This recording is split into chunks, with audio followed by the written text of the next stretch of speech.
രാജ്യത്തെ ആദ്യ Vande Bharat sleeper train service ഈ മാസം ആരംഭിക്കും. സന്തോഷ വാർത്തയുമായി റെയിൽവേ മന്ത്രി അശ്വിനി വൈഷ്ണവാണ് രംഗത്തെത്തിയത്. പ്രധാനമന്ത്രി നരേന്ദ്രമോദിയാണ് ട്രെയിനിന്റെ ഫ്ളാഗ് ഓഫ് കർമ്മം നിർവഹിക്കുന്നത്. മാത്രമല്ല, ഇന്ത്യയിലെ ആദ്യത്തെ ബുള്ളറ്റ് ട്രെയിൻ 2027 ഓഗസ്റ്റ് 15 പുറത്തിറങ്ങുമെന്നും മന്ത്രി പറഞ്ഞു.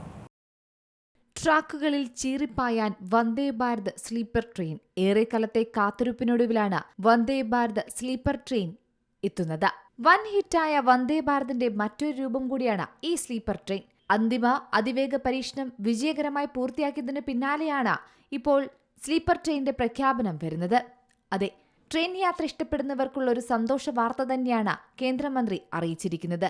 വന്ദേ ഭാരതിന്റെ ആദ്യ സ്ലീപ്പർ ട്രെയിൻ ഓടുക ബംഗാളിലായിരിക്കും. ഗുവാഹത്തി കൊൽക്കത്ത റൂട്ടിലാണ് ട്രെയിൻ സർവീസ് നടത്തുക. പ്രധാനമന്ത്രി നരേന്ദ്രമോദിയാണ് നിരവധി ആധുനിക സൗകര്യങ്ങളോടെയുള്ള ഈ പുതിയ ട്രെയിൻ ഫ്ളാഗ് ഓഫ് ചെയ്യുന്നത്.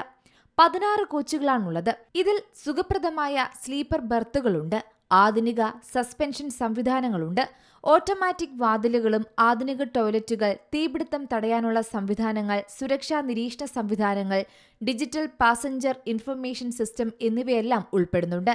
റെയിൽവേ സുരക്ഷാ കമ്മീഷണറുടെ മേൽനോട്ടത്തിലാണ് രാജസ്ഥാനിൽ ഈ ട്രെയിനിന്റെ പരീക്ഷണോട്ടം നടന്നത്. മണിക്കൂറിൽ 180 കിലോമീറ്റർ വരെ വേഗതയിൽ കുതിച്ചുപായുന്നതാണ് ഈ ട്രെയിൻ.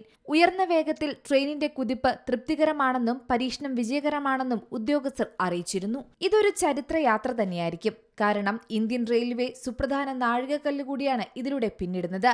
സ്വന്തമായി ഒരുക്കിയ സാങ്കേതിക വിദ്യയിലേക്കുള്ള പ്രയാണത്തിൽ തന്നെയാണ് ഇന്ത്യൻ റെയിൽവേ എത്തിയിരിക്കുന്നത്. റെയിൽവേ മന്ത്രി അശ്വിനി വൈഷ്ണവ് തന്നെ പരീക്ഷണത്തിന്റെ വീഡിയോ സമൂഹമാധ്യമത്തിലൂടെ പങ്കുവച്ചിരുന്നു. News desk C Malayalam news. ഏറ്റവും പുതിയ വാർത്തകളും വിശേഷങ്ങളും വിരൽ തുമ്പിലറിയാൻ സി മലയാളം ന്യൂസ് എല്ലാ ഡിജിറ്റൽ പ്ലാറ്റ്ഫോമുകളിലും ലഭ്യം.